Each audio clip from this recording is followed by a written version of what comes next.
Line, texture, shape, point. These are the elements of art, and if you master how to use them, you can create beautiful compositions. Let's go into each of these elements in detail. The first element is line. As photographers, we have the ability to direct a viewer's attention, and by using lines, we can direct a viewer's attention from point A to point B, because that's what a line is. It's a point which goes on. In this example, we see the long exposure. We see the cars moving from point A to point B, and that's when the image stops. So the lines from the long exposure, it directs our attention to the cars. This image right here, we see the light falling into the hallway, and we can see the interesting lines, which in this case are the shadows on the floor of the room.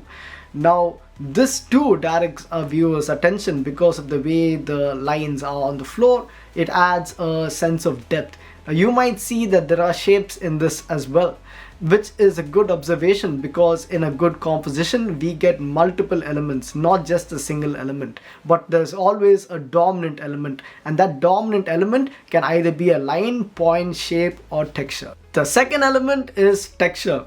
Texture is the look and feel of your subject. Just by looking at the image, our minds draw connections to real life scenarios where we identify the texture. So look at these two examples right here. The first image is of an abandoned farm.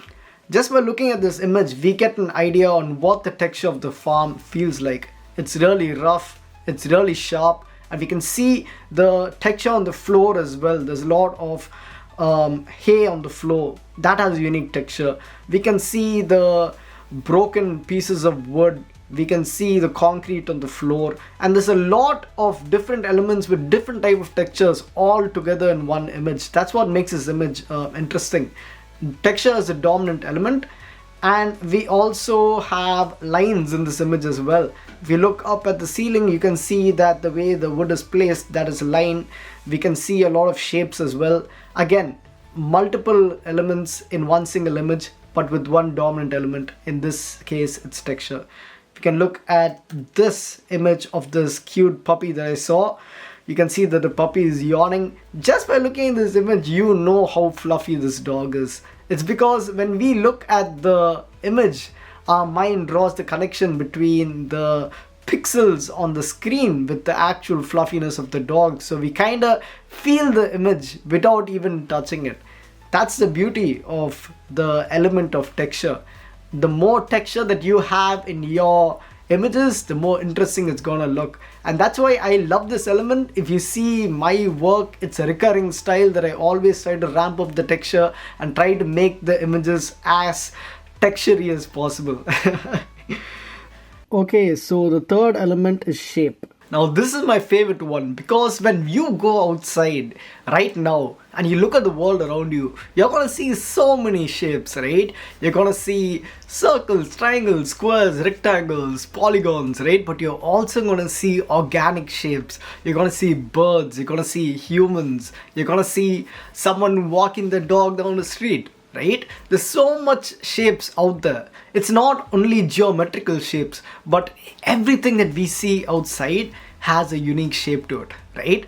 But when you can take images that emphasize on those shapes, when you look at an image and you can identify the shape super easily, that's when you know that the element of shape is the dominant element in the image. And the final element of art for this video is point. Now, point is a section in the frame that draws our attention, right? This doesn't always have to be just a single dot.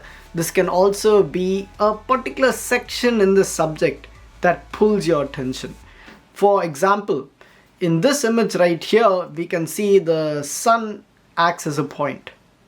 In this image, we can see that the lens of this anonymous photographer acts as a point, even though it's a shape. So the point can be a dot, or it can be a part of the frame that your attention gets dragged into. And that's the first part of the elements of design and photography. I hope you guys enjoyed the video. There are also other elements that I haven't touched upon in this video. For example, there's form, there's space, there's also color. And color, there's so much to learn in color that I need an entire video separately dedicated to color, an entire series. But this is something that you should keep in mind when going outside and shooting your images. Try to find as many of the elements out there. Once you start thinking about it, it's pretty easy to notice them. And then when you're shooting them, try to get one of the elements as a dominant element in your image, and your compositions are going to look really good. Hope you guys enjoyed the video. If you did, like, comment, share and subscribe. I hope you guys have an amazing day, and I'll see you guys in the next one.